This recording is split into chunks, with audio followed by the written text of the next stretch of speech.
নমস্কার বন্ধুরা, আপনাদের চ্যানেল হোম সুইট হোমে আপনাদেরকে আরেকবার স্বাগত জানাই। সবাইকে শুভেচ্ছা। এই সাথে আমি আপনাদের সাথে শেয়ার করব কিভাবে আমি আমার মুখ্য দ্বারটিকে সাজিয়েছি এবং আশা করি এখান থেকে আপনাদেরও কিছু আইডিয়া কাজে লাগবে। আপনাদের নতুন আইডিয়া থাকলে আমাকে জানাবেন। আমি খুবই সহজ সরল পদ্ধতিতে চেষ্টা করেছি আমার মুখ্য দ্বারটিকে সাজানোর এবং সুন্দরভাবে সাজিয়ে তুলতে পারি যে কোনো পুজোর আগে মায়ের আগমনের জন্য, তাকে স্বাগত জানানোর জন্য। তাহলে আসুন শুরু করা যাক। এটি আমার বাড়ির প্রবেশের মুখ্য দ্বার, যাকে আমি দীপাবলি উপলক্ষে সাজাবো।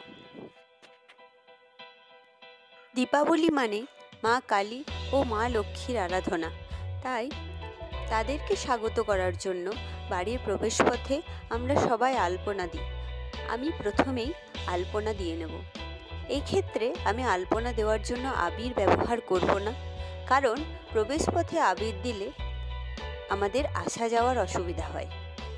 তাই এখানে আমি প্রথমে সাদা শেড দিয়ে আলপনাটি তৈরি করে নেব। তারপর আমি বিভিন্ন ধরনের রং ব্যবহার করব আরও আলপনাটিকে সুসজ্জিত করার জন্য। আলপনা দেওয়া আমরা মোটামুটি সম্পূর্ণ করে ফেলেছি। এরপর আমাদের দ্বিতীয় কাজ শুরু হবে। এরপর দ্বিতীয় ধাপে আমরা ফুল দিয়ে গেটটিকে সাজাবো। সেটা আর্টিফিশিয়াল ফুলও হতে পারে অথবা অরিজিনাল ফুলও আপনারা নিতে পারেন, তাহলে আরও ভালো লাগবে। আমি আমার গেটে দুটি নিজের হাতে পেইন্ট করা টব দিয়ে দিয়েছি, যাতে এই দরজাটিকে আরও দেখতে সুন্দর লাগে।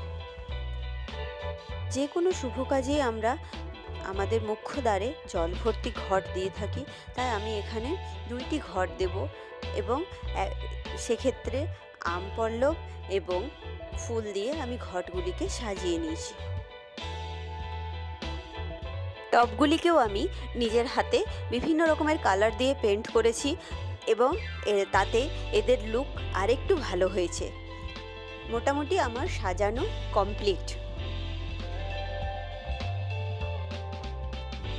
এইভাবে দীপাবলির সকালে আমি আমার প্রবেশপথটিকে সাজিয়েছি।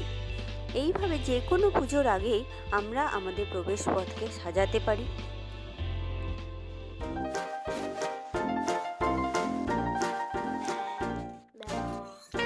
হোম সুইট হোমের তরফ থেকে আপনাদেরকে দীপাবলির অনেক অনেক শুভেচ্ছা রইল। সকলে সুস্থ থাকুন, ভালো থাকুন।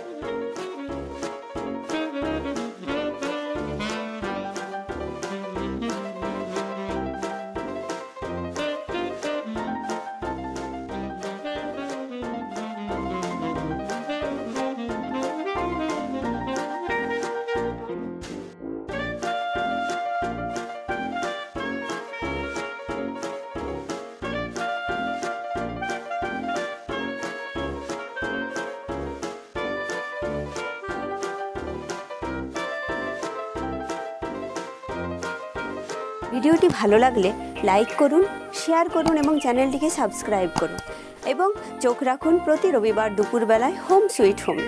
ধন্যবাদ।